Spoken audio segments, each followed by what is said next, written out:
Good afternoon, everyone. Good morning for the ones joining from the Americas, and good evening to the ones joining from Asia. My name is Maria Rosa Muñoz. I'm a research fellow at the Wuppertal Institute, and with me is my colleague Adriana Marchiori Silva. It is a pleasure for us to welcome you to the second part of the webinar series, Air Quality Sensing Powered by Citizen Science. For the ones that are not familiar with the work that the Wuppertal Institute does, it is a German research institute conducting applied research on climate, energy, and environment since 1991. This webinar series has been organized by Urban Pathways, a project funded by the International Climate Initiative of the German Ministry of Environment, Nature, Conservation, and Nuclear Safety, as you can see. And it's carried out jointly by us, by the Wuppertal Institute, UN Habitat, and the United Nations Environment Programme. For this webinar series, we also counted with the support of Open Seneca, a UK-based organization whose goal is to transfer knowledge on how to build open source sensor hardware. And we also counted with the support of WRI Brazil. But let me introduce you briefly to Urban Pathways. Urban Pathways has the objective of supporting cities in the design and implementation of low carbon plans and projects that contribute to the achievement of the new urban agenda, the Paris Agreement, and the Agenda 2030. For that, we conduct several activities such as capacity building, technical assessments at the country and city level, city-to-city partnerships, exchange of good practices such as this one, and local implementation concepts in the sectors of mobility, energy, and resources. We work in more than 20 cities in Africa, Asia, and Latin America. And in this context, we've developed an important number of webinars and e-learning courses, as well as fact sheets, policy environment papers, and more. And to have a better overview of the materials that we've produced, we invite you to follow us on to visit our websites, urbanpathways.org or the nuacampus.org website as well. And also to follow us on Twitter, on our accounts, or on our YouTube channel. With this brief intro, I would go to today's topic. And just as a brief reminder, the first part of this webinar series focused on how to assemble low-cost air quality sensors, and it was led by the Open Seneca team, who is today also with us. And the target audience of this first webinar was maker spacers, fabrication laboratories, and research institutes that are familiar with the assembly of this kind of devices. If you would like to check it out, you can find it on our websites. The recording and also the presentations are there. And we will also share the information with you in our follow-up email so that you can have all the information in one package. And in this part, we will discuss how can low-cost, open source, and easy-to-use sensors be used to support sustainable urban development policies. For that, we have selected 3 very interesting cases from Latin America. This will be the structure of the webinar, as you can see. We will start with the presentation of Matías Acosta, who will talk about the collection of data via mobile air quality sensors in Buenos Aires, Argentina. He will be followed by José Manuel Guzmán, who will explain the use of air quality sensors to measure the impact of short-term urban interventions. And last but not least, we will have the presentation of Carlos David Hoyos on the Citizen Science Air Quality Program of Medellín. And to finalize, we will have a Q&A session where the panelists will answer to the questions from the audience. So feel free to use the question box that you have in your control panel and ask at any time. At the end and during the Q&A session, we will ask all the questions to the panelists. Please make sure that you write the name of the panelist, or if it's for all, so that we can ask the right person. And I know that you already want to start learning from the uses of low-cost air quality sensors, but before we start, we would like to know you better in order to shape a little bit our webinar. So we will start with an audience poll. and we will start by asking you a couple of questions to know you better. And the first one is,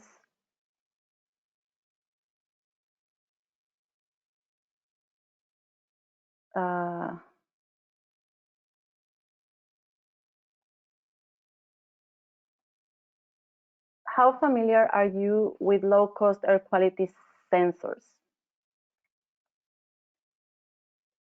Please let us know if you are not really familiar with them, not at all, if you heard about it, but are not really familiar with them, or if you already work with air quality sensors before.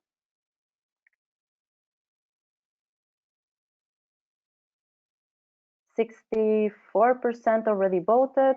We're still waiting for some more to vote.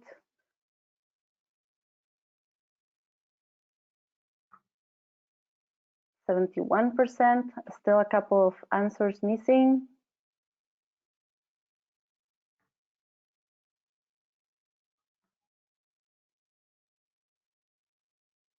%74%, and from the audience, what we have is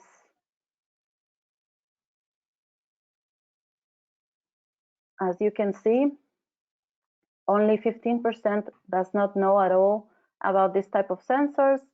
50% though just heard about it, and 35% of our audience already work with them. And now we will start with our first speaker, Matías Acosta. And while he gets ready and his camera gets activated and so on, I will introduce him. Matías Acosta has a vast experience in material devices for the fourth industrial revolution, like sensors for IoT and fuel cells.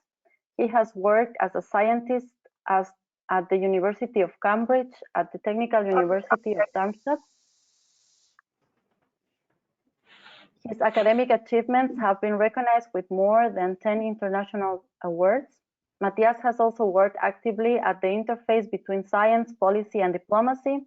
He is the founder and executive director of Shaping Horizons, an initiative that fosters diplomacy through social innovation. Currently, Matías is the head of exploration at the United Nations Accelerator Lab in Buenos Aires, Argentina, and fellow at the Center for Science and Policy at the University of Cambridge. In both organizations, he works in projects related to innovation aligned with the Sustainable Development Goals and policy. So welcome, Matías. The floor is yours.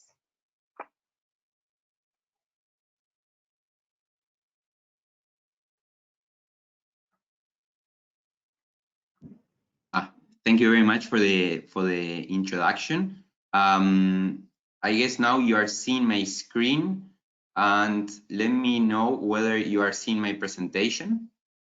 I'm now activating the presentation mode. Is that working now? Your presentation now. Mm-hmm. Perfect. So as I was saying, thank you very much for the introduction, and I'm pleased to introduce you the project, which was a cooperation between Open Seneca and the UK-Canada Fellows at the University of Cambridge, with the purpose to create an educational and measuring project with regards to air quality. And so I will go briefly also into the introduction, the motivation of this project, and some of the key parts, because I also saw, thank you for the poll, to try to give an overall initial background so that all people in the audience can understand about the project and the sensors themselves. Just very briefly, the motivation, in case you're not aware, so there's approximately 7 million deaths that are caused prematurely because of the air contamination, and approximately 91% of the world's population, specifically in cities mostly, is actually living in places which exceed the WHO guideline limits for particulate matter and in general for air contamination. So this is a very, very critical issue right now. And in fact, as of 2018, it has been recognized as the major issue worldwide in terms of the life expectancy lost per person. So we are really dealing here with a critical issue that in some cities has become actually in the last years like really almost unmanageable. So there's really a need first to understand what is the contamination of the air, but also second to implement mitigation measures. And that's why it's very important, specifically for the developing world, to have access to reliable tools that can actually measure air quality. And this is actually a photo of the modular sensor that was developed by Open Seneca. So this sensor was particularly developed for Argentina, and the concept of Open Seneca is to adapt the design, doing a participatory approach with the country itself in which the sensor has to be implemented. So the fellows, we were sort of coordinating the project with the government of Argentina and establishing the connections and policy perspectives on it. So the sensors are modular, they are assembled sort of like a Tetris, if you have heard about that sort of game. So the different parts are all off-shelf, so they are commercial. And the design was done such that any first level university student given a sort of manual would be able to assemble the sensor with a proper guidance. So here, let me introduce you, after introducing very briefly the concept of the sensors. So these sensors measure particular matter. For those that don't know what that is, imagine just sort of a contamination that is mostly solid and in the air with certain size. There are particles in there with certain size, and it has been recognized as the most let's say, they produce the most negligible effect to health. So that's why we are measuring these, as well as temperature and humidity to make some corrections on the values that we are measuring. So now the objective of the project itself, as I mentioned briefly before, was to have an educational component and the measuring component. So the educational component was done such as that we actually didn't bring from Cambridge the sensors to Argentina, but actually we brought the parts, all these parts that you saw in the previous slide. And we organized with 2 public universities to train first to third year university students on how to assemble those sensors. And also we provide a broader background on the importance of air quality, why we need to measure it. And also we made a connection about or between the air quality and climate change. Now, all these universities, students then assembled the sensors, and we took those sensors, we did a quality measure on them, which was a coordination with different government agencies. And after that, we did a distribution of the sensors to volunteers, which we actually selected together with the government based on an application form, an online application form that they fulfilled. And the criteria for that was like just to have diversity and also to try to measure as much geographical distance and temporal variation, let's say, in terms of the air quality measurements. And then the continuous data collection, which I will show you the results, was used to create maps of the contaminations of the city of Buenos Aires, with the goal to understand better what is the current situation in the city with more accurate geographical and temporal representation than the one that the standardized EPA stations can give. In order to be a supplementary information to them. And now here you can see some photos. So these are some of the students. The students actually were from different university degrees, from environment to electronics. the idea was actually also to use this as a learning opportunity for them. Did you lose the presentation? A learning opportunity for them, sorry, to understand the different perspectives of each other. And also at the right side, you can see a public presentation we did within the context of an educational conference that was happening about the future of environment and education within universities. And also we had an event at the British Embassy where actually the volunteers that participated were all together exchanging experiences and learning a bit more about these sensors. Now, it was all quite a nice experience, and it worked very well. So what I will show you now are results which we trust, and also I will give you some context on the next steps and policy perspectives that we imagine. And I will also leave you with some open questions that we did not resolve yet.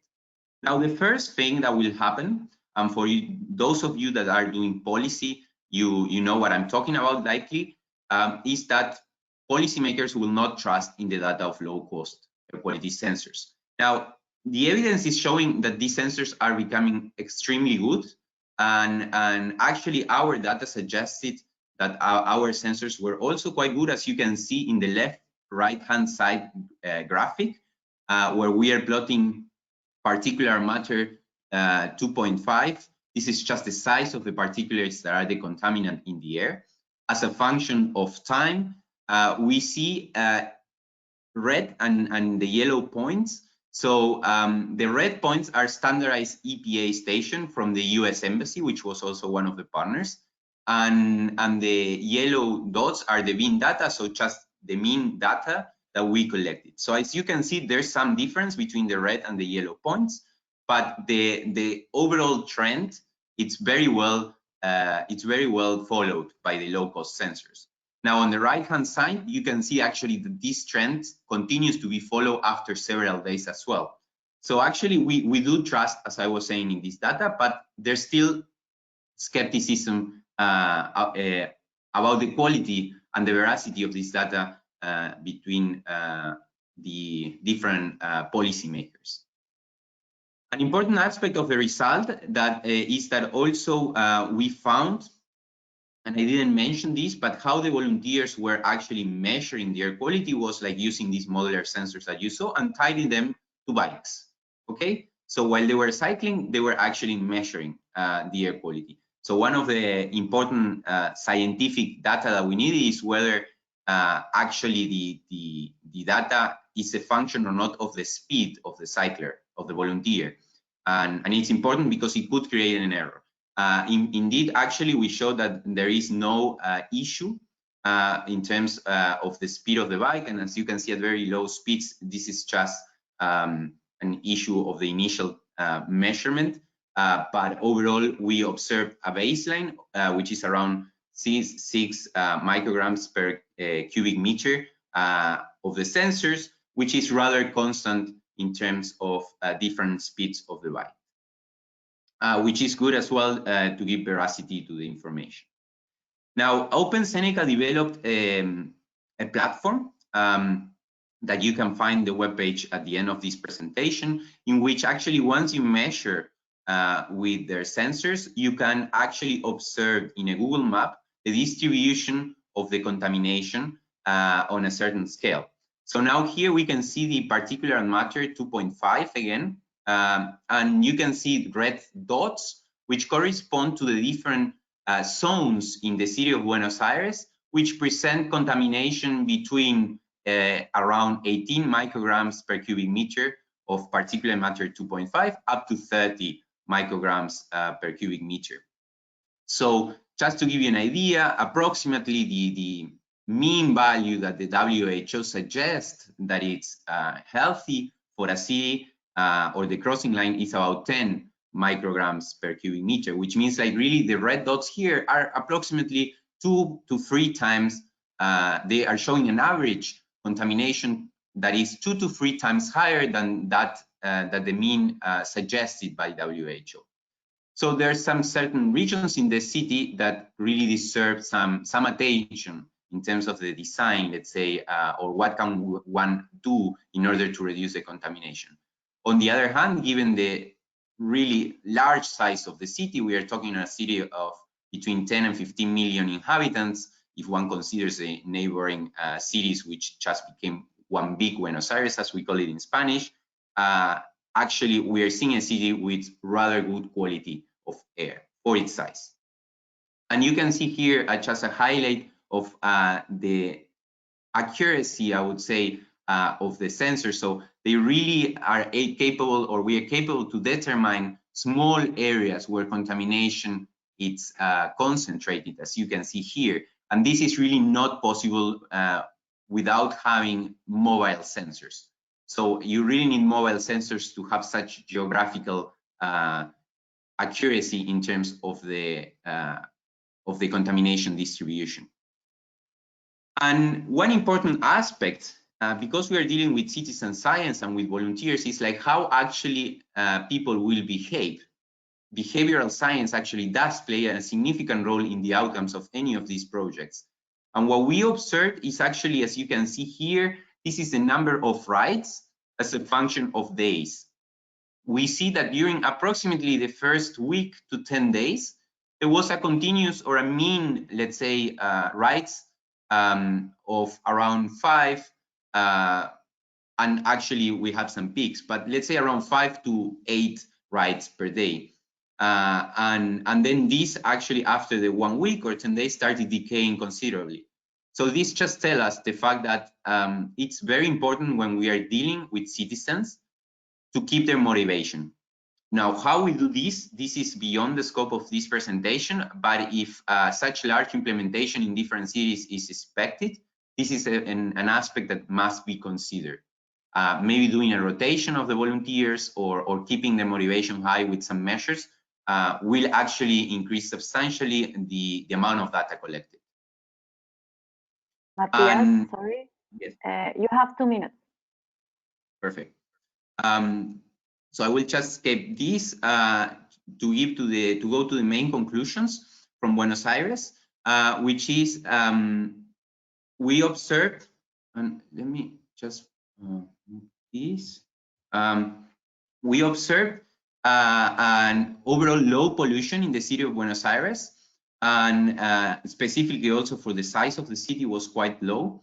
And despite the fact that there are really areas with a significant contamination. So some specific measures to actually improve the quality of air in those areas could be of relevance from a policy perspective.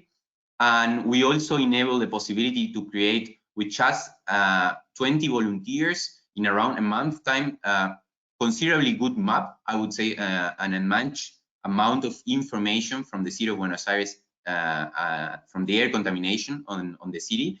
And also we enable like a really good spatial and temporal resolution, which could be actually, or will certainly help to increase the ability to make decisions from a policy perspective.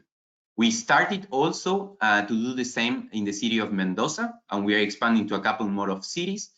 And this is a challenge, an ongoing challenge, but it's one that we are undertaking. And just to conclude with the policy perspectives, an important aspect is that in Argentina, at the very least, the last air quality legislation dates from the 1970s. So there's really a need to upgrade this legislation. So there's a need for a new one. We are not quite there with the low cost sensing, I must say, in the sense that data is not yet fully trusted, despite the initial evidence that we presented. So actually, we might be performing a second calibration and contrast with reference stations. Also, I believe it's important to track relevant cities in different countries for that to actually get further traction in terms of the policy perspective. And political circumstances do matter. In the case of Argentina, there was a change of government which delayed the continuation of the project. So now we are under discussion to continue it. And I would say, despite all these factors, there is a real opportunity and a real interest from different policymakers that actually do realize on the importance of air quality and of these type of projects for both education and measuring. And just to leave you with some open questions, what could be the ultimate goal of such project? This is something I think it will depend on the cities. In the case of Argentina, it could be, for example, a new legislation. It could be to support standardized EPA measuring stations, or it could be just more educational. But these type of projects do open these type of perspectives. And with that, I would like to thank a lot of organizations actually that were involved in the project. Of course, Open Seneca for being the developers and the drivers of the whole technology, and the UK Canada Fellows for the coordination and also working with the educational content. And indeed, to all of you, thank you very much for your attention. Thank you very much, Matías. And now, before we start with our next speaker, who is José Manuel Guzmán, I would like to ask you also a couple of more questions. So the next question would be, we would really like to know in which type of organization do you work? That would definitely get us a better understanding of who the audience is. And also for the speakers, it would be great so that they can address the answers to your questions as well.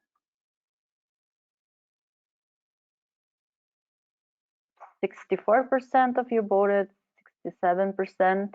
We still are missing some of you who have not voted yet. If you could please vote, that would be great so that we have a better idea of who you are. Couple more seconds.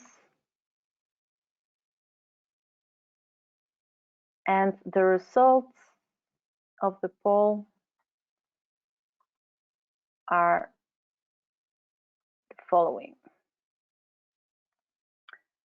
So from the local government, we have 15%, 6% from national governments, 39% of NGOs, 21% of academia, and 18% of the private sector.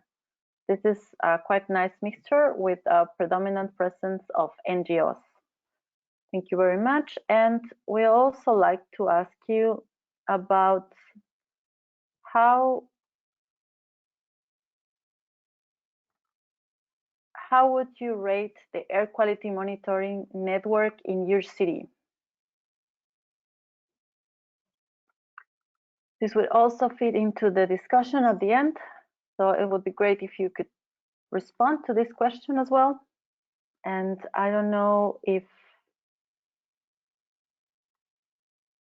José Manuel is already.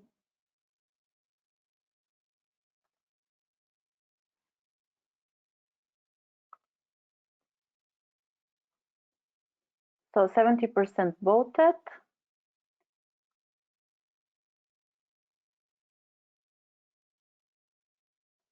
And we have the results are that only 12% of you rated the air quality monitoring network in your cities as excellent, sufficient 29%, poor 56%, and 3% inexistent. So the majority of you said that the air quality monitoring network in your cities is poor. This is a very interesting result, of course, and it would fit a lot into the discussions. And with this, I will invite our next speaker, José Manuel. I will introduce José Manuel. José Manuel Guzmán is an urban planner from Venezuela living in Santiago de Chile. He has experience working on projects related to local planning, urban design, mobility, public spaces, and tactical urbanism in Venezuela, Chile, Panama, and Honduras. As Tactical Urbanism Coordinator in Ciudad Emergente, he is responsible for developing, coordinating, and implementing tactical urbanism projects with a focus on the Sustainable Development Goals. He is also in charge of leading multidisciplinary teams, doing workshops, and developing impact metrics for tactical urbanism projects. So please, José Manuel, please tell us about your experience implementing tactical urbanism with this type of sensors. The floor is yours. Thank you. Can you see my screen? Yes, we can. Okay, thank you very much. First of all, thank you for the invitation, and obviously I hope everyone is taking care of themselves in this pandemic. And so before I talk about the projects I'm going to show you, I want to talk a little bit about Ciudad Emergente. And basically our goal is to collectively build more livable cities around the world. We've been able to work in different parts of Latin America mostly, but also in the United States and Europe, and grow our network of partners. This is the way we approach projects and processes. We build, we measure, and then we learn and share those lessons with our partners and with others. And one way we do this is through tactical urbanism. And we take short-term actions, which we call tactics, which are the physical interventions or the processes we work on. And then we try to create long-term change through tools, which are basically instruments that provide data. And we're going to talk about air quality sensors. This is the Smart Citizen Kit developed by FabLab, which is the sensors that we use. And this is basically what the sensor measures. We're going to be talking about carbon monoxide, about particulate matter 2.5, and also noise, which was very important for us as well. We're going to be talking about two projects, but we want to answer these questions, which I hope you also have, which is basically what is the role of data in our interventions or in interventions in general, and how can we use this data to encourage change in policy. We're going to be talking about these two case studies in which air quality data was key, but it wasn't the only data that we measured, and this is very important. The first project we're going to talk about is Shared Streets for a Low Carbon District in Santiago, Chile. And these were the main partners of the project, as you can see in the slide. And basically, the objective of the project was to analyze how the willingness of people to change their mode of transport, or why they moved the way they moved. And as you can see in the secondary objectives, we had to know the environmental conditions, how people move, and also make suggestions on policy.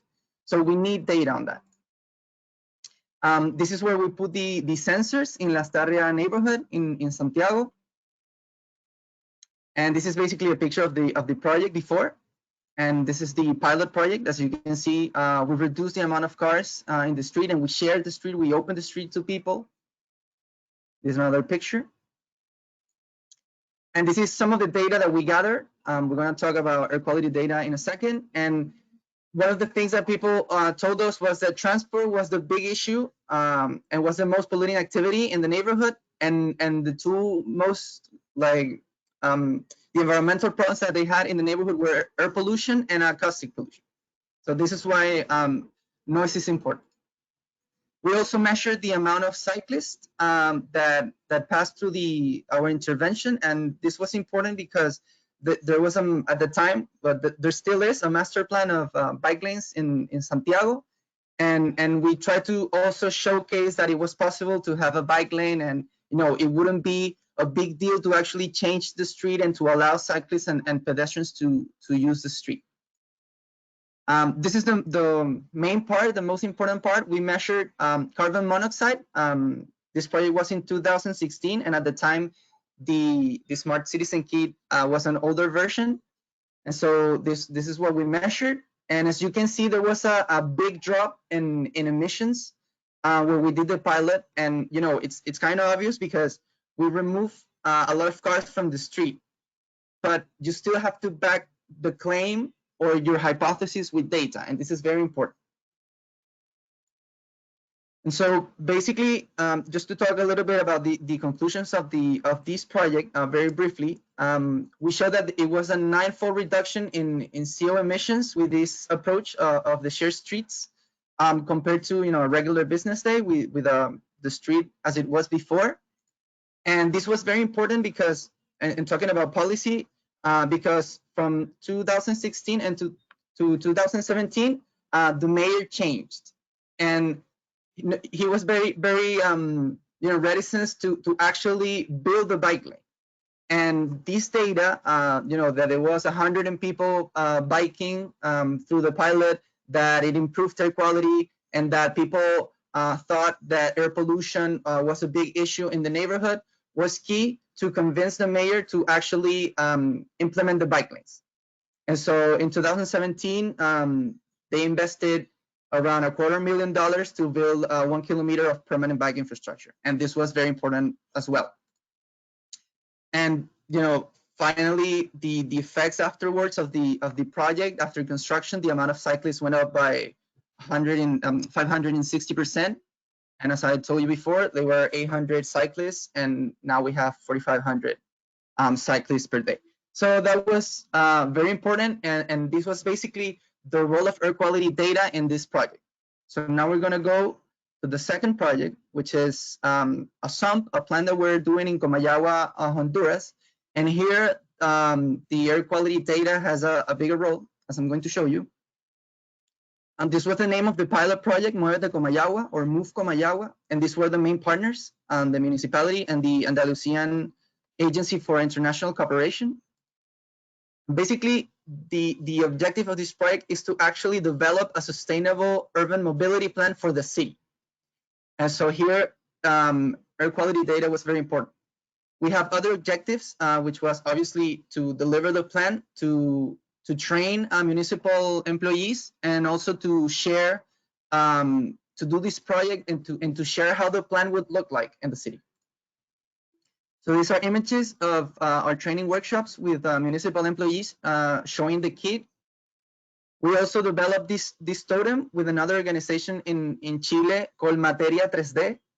And the importance of the totem were because in Honduras, we had lack of internet access and lack of electricity points to plug in the sensor. And so we developed this totem so the sensor could have independence and could measure air quality for a longer period of time. And you can see here, this is Oscar, which is basically now the expert in installing this totem. And so this is a picture of the city center here. And we also measured public life data, which is basically pedestrian counts, bike counts, motorcycle counts, car counts, and other data, and also air quality in these 2 points. And we're going to focus right here, which is in front of the regional hospital of the city. This is Oscar again, putting the totem in place for the measurement before the pilot was implemented. And this is also important because we're going to link this to our measurements. And these were the counts before the pilot in a business day and a non-business day. And one of the things we wanted to show with the pilot was that it was possible to move more people through the street, even if we allocate more space to pedestrians and cyclists. And we also had a hypothesis that this was also impact positively air quality. So that was important for us to measure it. So these are the measurements before the pilot, talking about particulate matter 2.5. I'm going to show you the average later. And this was the noise measurements before, which were very important as well. And some of the things that we talked about with the municipality that were very important were the impacts of noise and particulate matter in health outcomes. And some of the effects of air pollution and noise and particulate matter was, reduced lung function in children, sleep deficiency, sorry for the typo, and also can cause to complicate or exacerbate other health conditions. And for us to actually implement a mobility plan in the city, it was very important for us to convince the mayor and municipal workers of the importance of changing how people were moving in the city because of the health impacts it has, and because it was basically in front of the regional hospital. So you had a very polluted environment in front of a hospital. And it was this data was very helpful in changing the conversation. Instead of talking about transport, for example, we started to talk about mobility a lot more, and that was very important for us. This is a picture of the street in front of, this is the hospital here. This was the proposal for the intervention, and this was basically the final design. I'm going to show you here some pictures of the design of the project. And so as you can see, what we did was basically give some order to the street, paint center lines, paint and protect pedestrian sidewalks, or create the sidewalks. And these sidewalks were also used by cyclists as some sort of cycle lanes. And so it was very helpful for us. We also had a bus stop, which was non-existent, but still there was service running there. More pictures. This is the before and after. And so basically, this was the center of the project, which was, as you can see, there was an uptick in pedestrian activity from around 17% in business days and non-business days after the implementation of the pilot. These are at the hourly average of pedestrian counts. And also there was an uptick in bikes as well, which was very important. But as you can also see, there was a big increase in vehicles during business day, and a small reduction during non-business days, a weekend mostly, and also an uptick in motorcycles. So this was the main objective of the project, in which we were successful. Now we're going to talk about the air quality measurements. But as you can see, we changed the street, and one of the main concerns was that traffic was going to be worse, or that it was going to create chaos because people won't understand it. And basically, we were able to move more people in each hour in average with the pilot than what was previously in existence in the street. And the reduction in people on the non-business day was pretty much negligible. So these are the particular matter measurements, and as you can see and as you can imagine, there was an increase. And so one of the conclusions that we had was the project was successful in its main objective of moving more people and providing mobility options for people, but it wasn't very successful in improving the air quality. And so it created another whole of questions for us. For example, obviously there were more cars present, so that was pretty self-explanatory, but cars in Honduras and in Comayagua were pretty old. And so maybe it was, the solution was to improve the efficiency of cars instead of trying to remove cars, which is pretty much impossible in the street because it's a main street for the city. And so, you have to have other sort of policies or interventions that these physical interventions cannot help you reduce the amount of pollution. And this was a very important conclusion for us.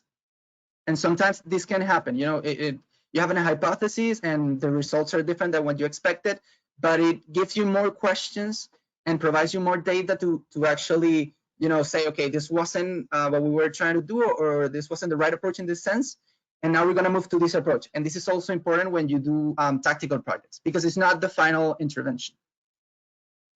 And then we measure. You have 2 minutes. Okay. And we also measured noise, and which was pretty awesome. It was that it didn't increase the amount of noise, and you saw there was an increase in pedestrians, in bikes, in motorbikes, and in cars. And noise didn't increase, even if it's still over the WHO recommendations for traffic noise. It didn't increase, and I think the success here was that because the street had order and people know where to go, there were less honking, which was a big issue in the street. And so this was a positive outcome of the project. Some conclusions: the data collected, including the air quality, especially the air quality data, helped change the discourse into a mobility mindset. The pilot project also galvanized public support for more signaling and markings in street, which is a different outcome. And in this street, in this main street, they're going to make a national design contest to actually have a final project developed with students. So now some lessons that we have from this project and in general about data in tactical projects. The first one is that we can't change policy without data. And I think this is very important. And in the case of Comayagua, for example, this was the first time that we were measuring air quality data, and we were doing pedestrian count, for example, or bicycle counts. And this was very important to show the decision makers of the impact of the mobility and the planning and the policy, the planning decisions that they were making, because we definitely can manage what we can measure. And as NGOs, we have to provide data to substantiate our work. And this is very important for us and to show that it works. Data is key to understanding the impact of the project. That's why we work with tactical urbanism. It's a very quick and sometimes cheap way to show how a proposal can have an impact, positive or negative. And also success is very, depends on the context. And this is very important. As you can see, in both projects, there was a different impact in terms of air quality, but both projects were successful in what their objectives were. And obviously the data can produce more questions instead of providing answers. And finally, use data to create narratives. When you have this whole amount of data, you have to be very strategic about which data you're going to use, because at the end of the day, decision makers, when they make decisions, they don't rely only on data. They also rely on a narrative, why this data is important or why this proposal is important. So this was key, for example, in Comayagua, to actually change the narrative and change how people were talking about mobility in the city. So that's basically it. Thank you very much.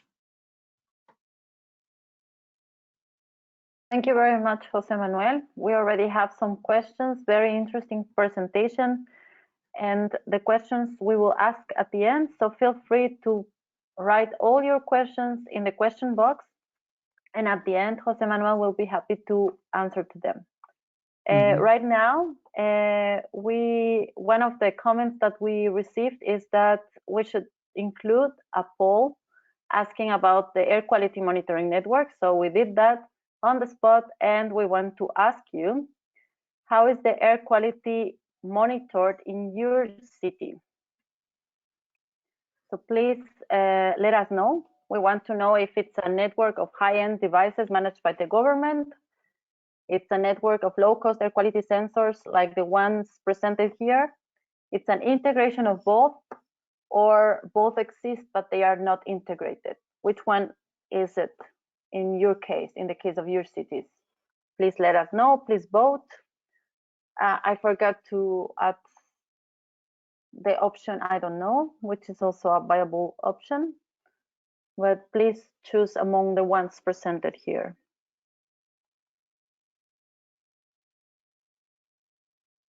We have 63% of the audience that voted, 65. We have a couple more seconds.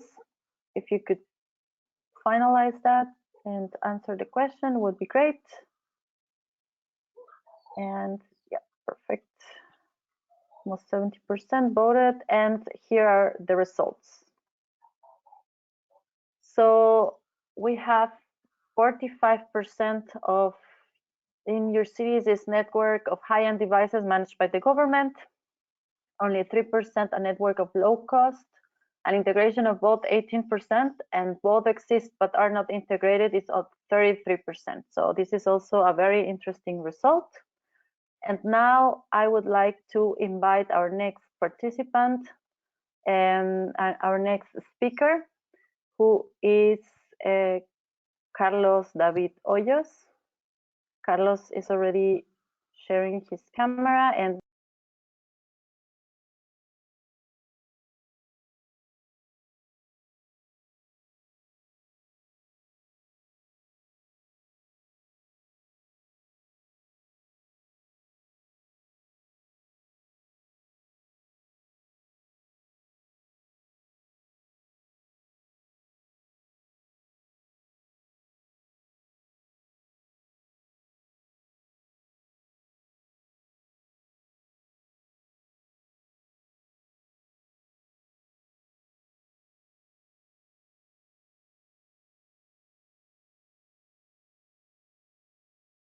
forecasting and predictability, and Colombia's hydrometeorology, including risk management associated with natural phenomena. Currently professor at the National University of Colombia, manager of the Early Warning System of Medellín, and the Aburrá Valley CIATA, a project that integrates the operation of the first meteorological radar in the country. So welcome, Carlos. The floor is yours. Well, thanks a lot for the invitation and to all the speakers and the participants in this webinar. It has been already very interesting to listen to the other speakers. And we'd like to share our experience with our citizen science project, which is in air quality. And the Aburrá Valley is where the city of Medellín is located. It's basically a joint region among 10 municipalities, and there's an environmental authority for all the municipalities. That environmental authority is referred to as Área Metropolitana de Medellín y el Valle de Aburrá, it's the metropolitan area. And we are CIATA, the early warning system, is part of AMBA, the metropolitan area, the environmental authority. There's a lot of people behind this project. I'll just like to highlight some of them. Natalia, Johnny, Daniel, Manuel, Laura, and myself, that I'm going to lead the presentation today. I imagine that some of them are listening in the audience as part of the webinar as well. Basically, I'd like to start by mentioning that we have a lot of challenges associated with risk management, and some are just geographical, and our geomorphology is very complex. We are in a very narrow valley, and it's densely populated. We are basically a little bit more than 4 million people living in an area of about 1,000 square kilometers, but actually the metropolitan, the urban area, is just about 340 square kilometers. So it's very complex terrain.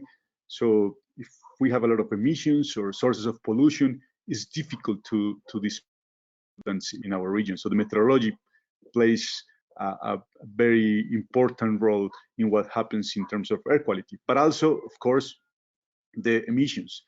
And according to different sources, there's other universities participating in the management of air quality in the region. And one of those has pointed out that in our city, in Medellín and the other cities, basically the emissions, 80% of the particulate matter emissions come directly from vehicular emissions. All the transportations, the commuting is associated with the most part of the particulate matter in the region. And those vehicles have been increasing exponentially since the 80s.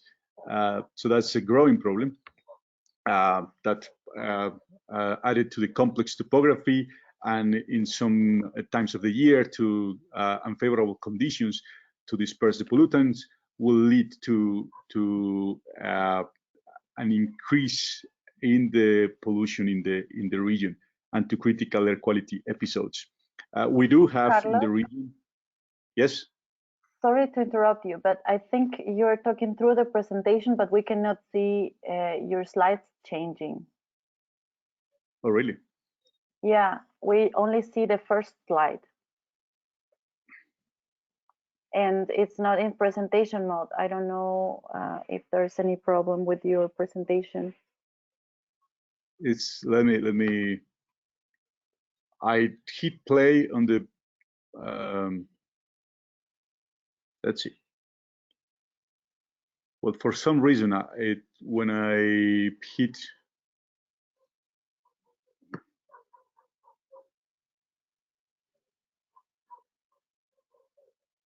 when I change to presentation mode, it stops.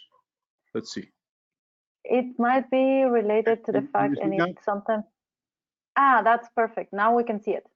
Okay, so I was just showing these slides before, but we can just skip them. Already presented about them. We do have in the region particulate matter and other pollutants. I'm monitoring network for all the mandatory pollutants, if you like to call it that way, the reference pollutants.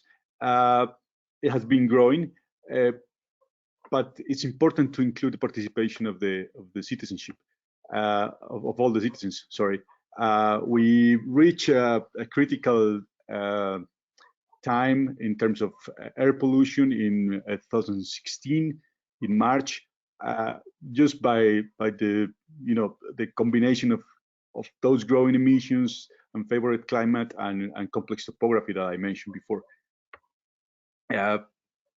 All the pollutants in the region are mostly controlled, but not particulate matter, specifically PM 2.5 that the other participants already talked about. This is small, fine particles that have the most unfavorable health effects. The citizens, through different pollings, basically express their feelings, saying that the work that the cities and the environmental authority was doing in terms of air quality was not enough, and that the air quality was one of the most important problems in terms of environmental management. So in 2015, from CIATA, we decided to propose a project from the environmental authority that include citizen participation. So we call it citizen scientists. We basically joined this global effort on going back to the participation of citizens, building the evidence and the knowledge for each region. And this idea was to develop very low-cost sensors from CIATA. CIATA has a group of physicists and electronic engineers and control engineers and all that that are very talented and could build sensors. So we did that in order to have a very low-cost sensor, but very accurate sensors. And I'll talk about that in a minute. So we started the project. We launched our first version in 2015 with 100 families, 100 citizen scientists, if you will. And then we increased the participation. And in May 2018, we completed 250 families participating in this project. So it's a dense effort in terms of the amount of sensors that are added to the official network.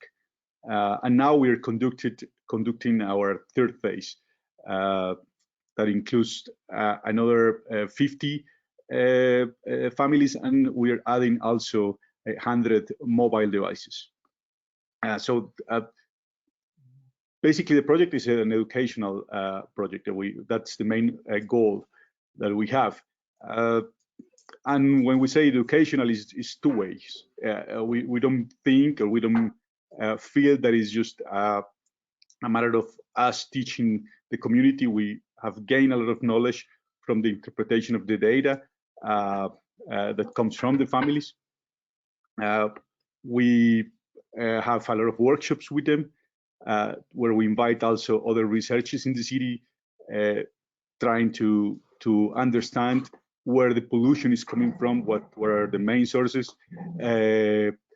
We also invite other participants to workshops, high school teachers, other makers in the city that have developed other air quality sensors as well.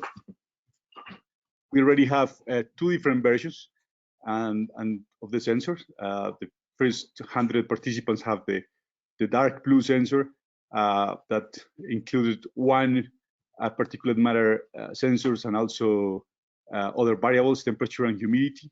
And the second sensor has 2 sensors of air quality within the system, just because we are, traditionally working in risk management. So we like to have verification, validation, and we like to to actually use this information for decision making. So we want to make sure the information is accurate and we have the availability of the data all the time. The participants we help them install the system in their houses, outside of the houses, of course, and they share the internet with the system. So we get the information minute by minute using the citizens, the family's internet and electricity. And this is very important, we calibrate each and all sensors. We have the sensors installed at least 20 days with official stations, and we make sure to construct different equations to translate what we measure in the local sensors to what the official sensors are indicated. So when we analyze the information, we can actually collect all and consider all the information together. We first did a robust job selecting among all the air quality low-cost sensors available. There have been a lot in the market, and we, some are very robust, some are not. This is just an example of some of the ones that we tried, and we end up selecting in the first version the sensor that is in the bottom line of the screen, and then we found that two other sensors were performing better compared to the official network, that you can actually see a very linear behavior of the sensor. So we changed in the second version to the sensors that are in the second line in this plot. So the calibration process is very simple. We have basically what the official sensors are monitoring. We see, or we take the measurements by one of the local sensors, and we just see if they're actually tracking.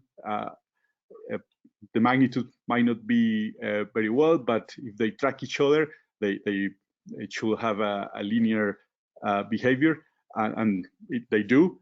And then we just build a linear regression, and we take the data to the official sensor. This is very important because even among the same batch of low-code sensors, you have different behavior. So you need to calibrate each and all of them if you want to compare what you're getting from different sensors. We test the correlation, the root mean square errors, and other different kind of metrics to see if we are doing okay. We test how many days of calibration do we need, and we find that if you measure 20 days is enough. You don't get a much better calibration equation if you leave the local sensor more days together with the official network. So we're doing that. We leave the sensors 3-4 weeks to perform these calibrations, and then we install it in the houses of the participants. We've been doing different methodologies. This is perhaps more academic, but we do different methodologies for the calibration, and we feel that we have a very robust information coming from these sensors. Actually, if you compare the daily mean of the official network and the low-cost network, you have mean absolute errors that are less than 2-3 micrograms per cubic meter, which is a very robust information. So we're happy with that. And if you actually go and translate this to air quality indices, this means that basically in all categories you have a very, very success rate. The only one that we miss a little bit the rate, the quality of the sensors is when the concentration is very low. Then sometimes the local sensors thinks their air quality will be yellow when it's actually green. Now, is this useful? when for decision making, we see first if we see the same variability in the sensors as we see in the official network, and we have the same diurnal cycle, meaning that we see the peak of contamination, of pollution in the city when is actually happening. Of course, because of a combination of meteorology and emissions, we have our peak in the morning between 7 a.m. and 9 a.m. This is our peak in particulate matter concentration, and we have that both in the citizen science network and in the official network. Also in the year, our peak pollution is in March. We're just this year going out of this critical period, and again, the citizen science, the local sensors see the same behavior. So the environmental authority could actually use this also to handle this issue, this challenge that we have in terms of pollution. We make this available in real time in the website of CIATA, but also we develop apps for iOS and Android, so the community, not only the citizen scientists, but all the community can see what's the air quality in different regions. They can see in the past how each day behaved, how was the cycle of the pollution, and also, as I mentioned, they have access to the temperature and humidity in its house, in its neighborhood. That information has also been useful to study the role of shading, vegetation shading trees in terms of the urban heat island effect. So that's another topic, but also is important because you have also information for doing that.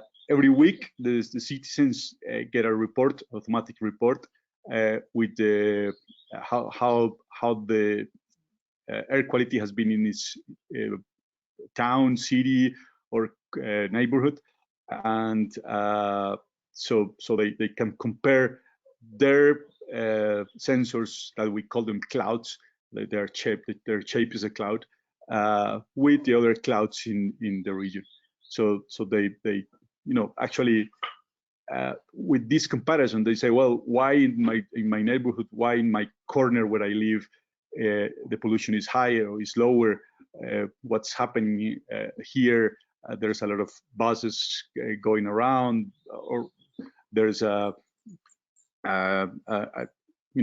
mining activity near my house, or what's going on? And so they report that to us, and in that way we can understand what's going on. Carlos, sorry. Yes. You have 2 minutes. Perfect. So again, more comparisons. Is this important or not? How can we use it? If we go to our most critical period in 2016, both the official network and the citizen science network were saying that our air quality was bad in the same exact periods. So since the citizen science network was at the time a lot more robust in terms of density, we use that for suggesting different decisions to the environmental authority. Same thing in all the years from 2016 till today. The behavior of the official network has been the same.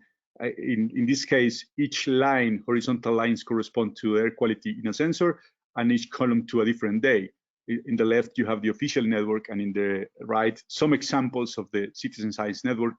And you see that in the same days, you have the critical period. So it's actually useful, and in terms of education, people has these sensors in their streets, in their houses, so they commit to it, and their participation in terms of changing the patterns of how we move in the city is, of course, higher, because you have the sensor there. You know that you are impacting your air quality, and you cannot choose what kind of air you're breathing. Same thing is if you compare this spatially, this is the official network, and when you put on top of it the network from the citizen science project, you see that they match in terms of the air quality is green or yellow, but it provides a lot more information. It has been useful in terms of understanding what's the area of influence of each of the official sensors, for example, where the pollution is coming from. So if you're looking at my screen, we have an official sensor here, and it's correlated with all the pollution that is coming from this area. In this case, this is another example where we have a pollution sensor here, and it's correlated with that, what's happening in that neighborhood, for example. So it helps, not only it complements the official network, but it actually helps us to understand if our network is well distributed, well designed, so has practical applications as well. We have detected the effects of fires, local fires in different regions. So we start seeing the air pollution jump suddenly, and we detect what's the area of influence of that fire. We have also, and you see these examples, we have a couple of examples here, where we have some fires in the north, and with this dense network, we see actually the pollution increasing from the north of the region, and then coming to Medellín, and then going to all the other municipalities to the south of Medellín. So we've seen that in this dense network. Without this dense network, it's difficult to actually study the dispersion of air in a region like this because of the complexities of the terrain. Again, another example,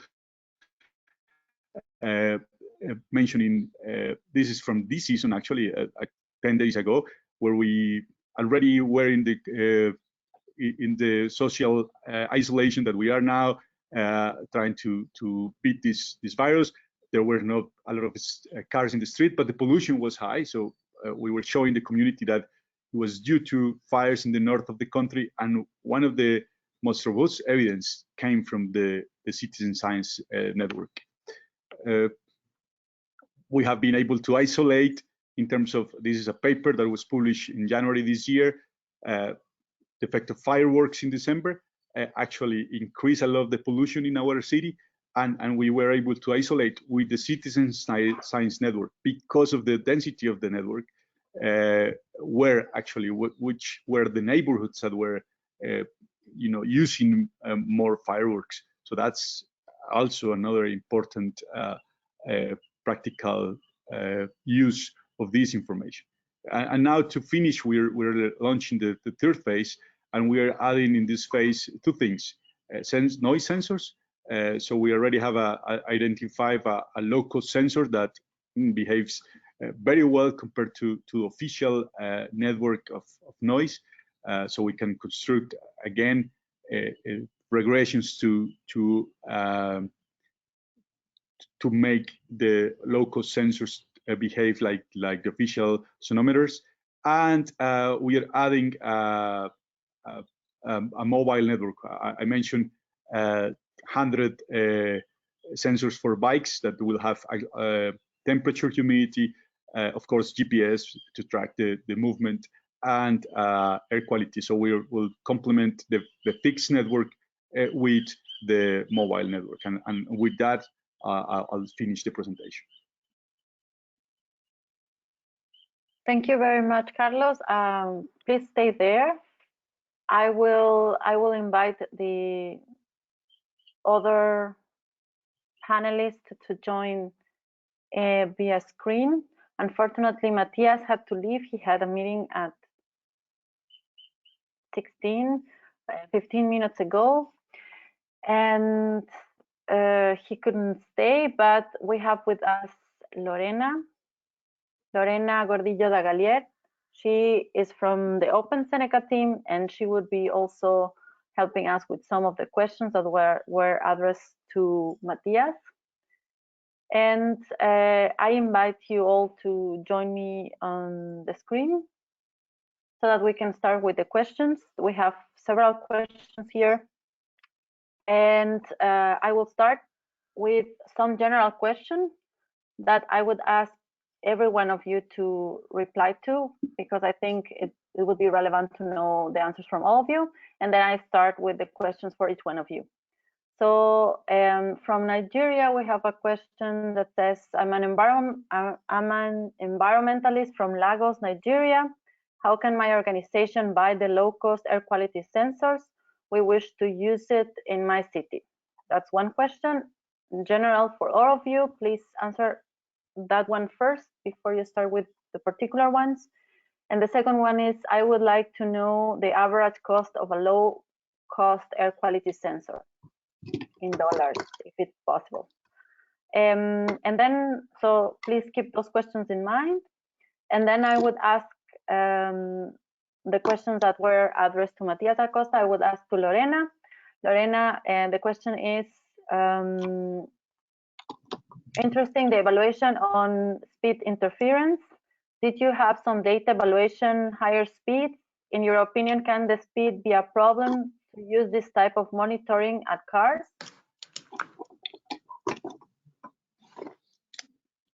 Do I start answering already, or? Yes, please, Lorena. So I start with the general ones, about how to get these sensors. So in OpenSeneca, the way we've been working is that local cities could either try to find the components in the city and build the sensors. So our design is completely open source and everyone could actually build it. For now, the way we've been working is that we actually organize this workshop and we've been supplying the sensors ourselves. So there are a few alternatives depending on the scale, how many sensors, and what's easier, or the time scale of the project. But it could be built. All the components we use are off the shelf, and they're available, most of them from everywhere. So they could be sourced locally or and assembled in place in terms to run one of these pilots in the city. The second question was about, Maria, would you remind me, sorry? Yes, the average cost of a low-cost sensor, that's one, and the other one about the interference of speed on the monitoring of or on cars. Yeah, so the cost, our sensor at cost, so raw materials without accounting for development, so we are all volunteering our time for this project, cost about $100. And in terms of the speed, the main effect that it could have on the readings is if the wind blows directly in the sensor inlet, but there are ways to be sure that that doesn't happen. So how you position it on the car, and we are actually looking at mounting the sensors on cars as well. And we're having another pilot right now in Kenya, Nairobi, and the sensors are mounted on motorbikes. So we have to be careful about how it's mounted to make sure that that's not a problem, but it's not. Speed shouldn't be a problem if that's taken into account. Great, thanks, Lorena. Now I have a couple of questions for José Manuel. Do you really think that the current automobile fleet must be upgraded to solve the transportation problem? I'm from Delhi, India, and we're now moving from the equivalent to Euro 5 to Euro 6, and that's the highest standards. We have seen that even with increasing the current fleet, the number plays a big impact since the pollution in the city has only increased over the years. So regarding the different standards of the automobile fleet. I don't know what the standard is right now in Honduras in terms of the quality of the vehicle fleet, but we see things like, for example, the school bus are these yellow American buses, which are very old, and that's basically what they use. As you saw in the picture in my presentation, that big black smoke coming out from the exhaust. And so I think that I don't think it's feasible short term. And another thing that is going on in Comayagua, and which is why we're there right now, is there's going to be a new airport. But they're building a new airport, which is going to be open next year. And basically, the big thing is that there's going to be a lot of people coming into the city, and they need a plan right now to how to manage that amount of trips. And basically, what we're telling them is that they can go to the city in cars, and so they need other options. And with these quick tactics that we're trying to do is actually to show them that it is possible to very quickly change the layout of the streets so they can you can sustain other modes of transportation within the city, and that people who live in Comayagua can also start moving in bicycles or walk more. But there are many challenges. Safety is a big issue there. And so, we're taking it step by step, but working very close with the municipality. And regarding the first two questions related Yes. to, yeah. Mm-hmm. Yes. There's a webpage for the Smart Citizen Kits where you can buy them. And regarding the cost, if I'm not mistaken, is something around 150 and 200 euros, if I'm not mistaken. But around that. Thank you. There's another question for you, and I will end with that one. Have you considered the monitoring of air quality to see the impact of wood burning for heating in Chile? We are a startup who developed a device that reduces emissions from wood pellet burning stoves up to 90%, and currently working on how to model or test the implementation of these devices in a major urban scale.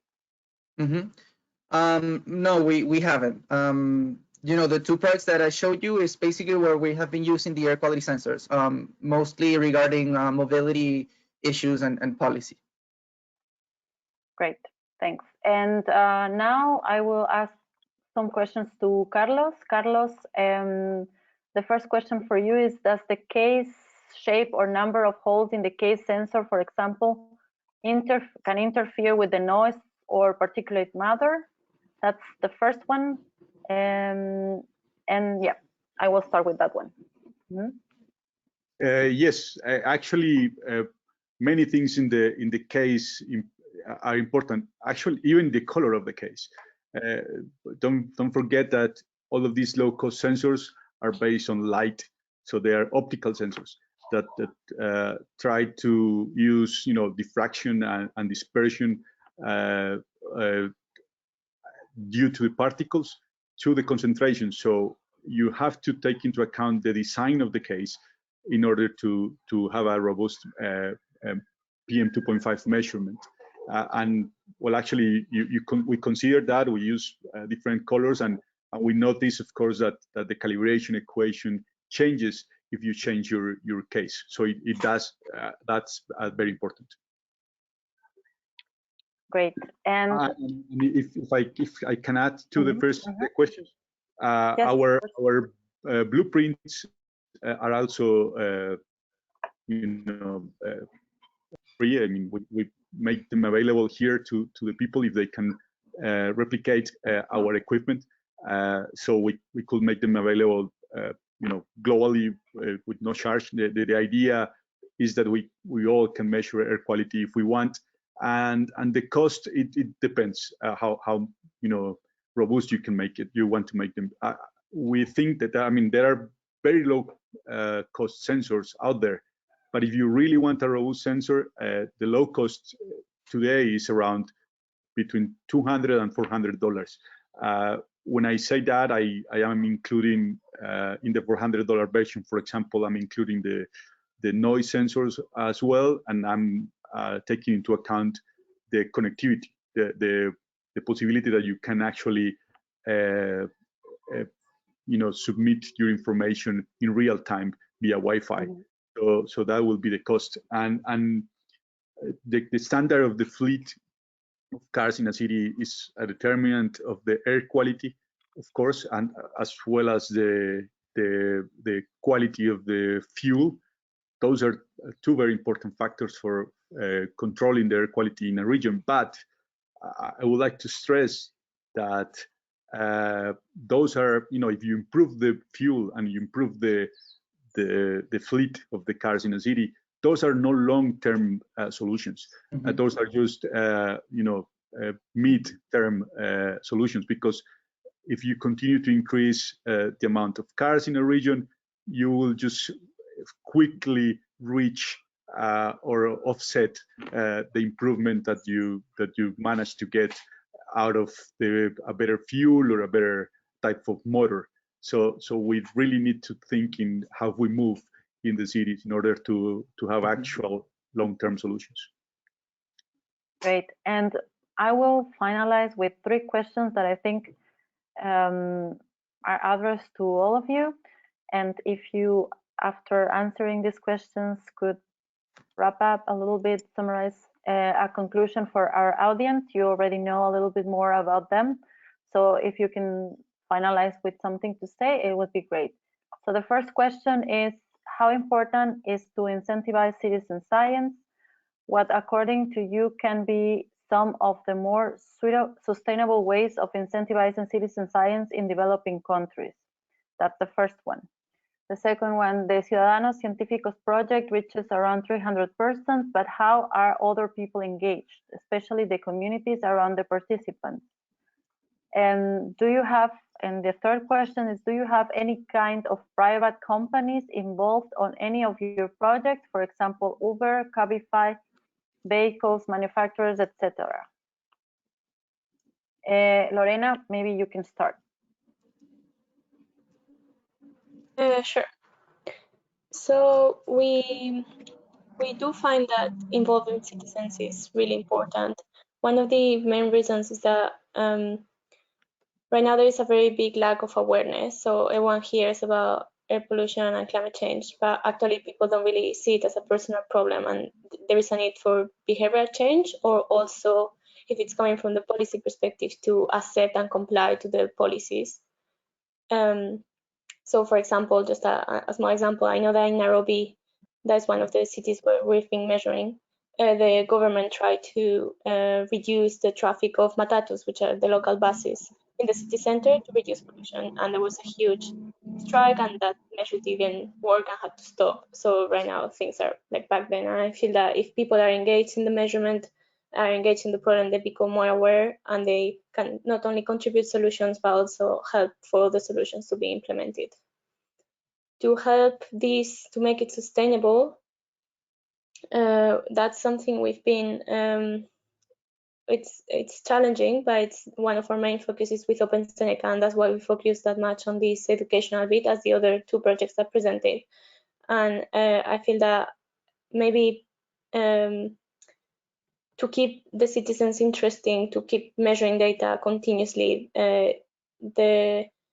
it's important that it's a very easy to use platform, and there is a need for something that keeps people engaged. So it might be through this platform, or through this possibility of seeing your own data, your personal exposure every day. There needs to be something that keeps people engaged in the long term, and not only during the duration of a pilot, but as well how other people that are not maybe measuring themselves can access the data and get involved to make it sustainable.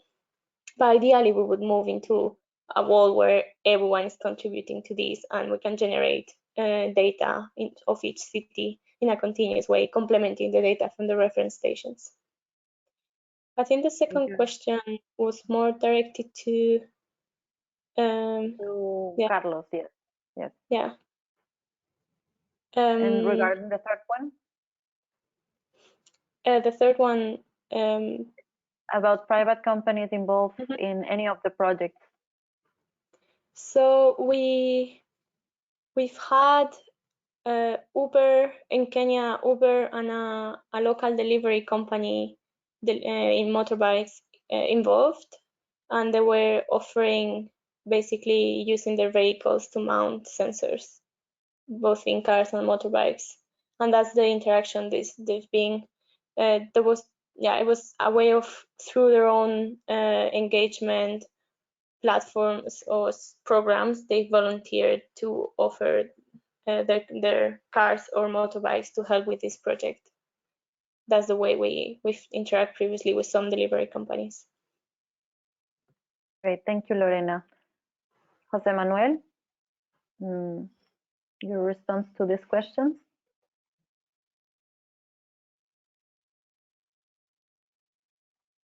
You're muted. Give me 1 second. Now you're free. Thank you.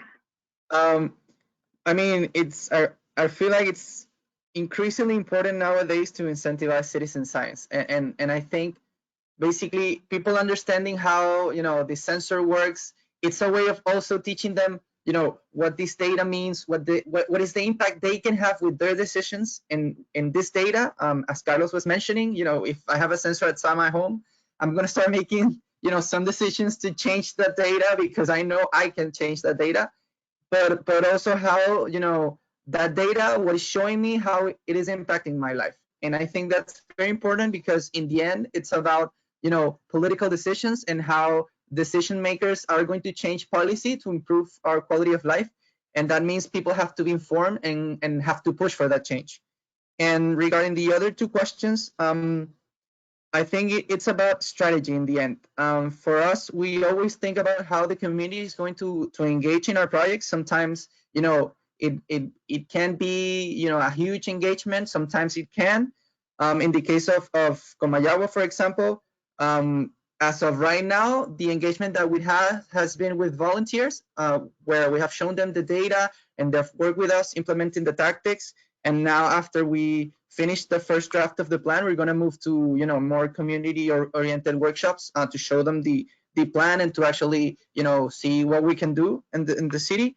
And about financing, both examples I showed had international financing.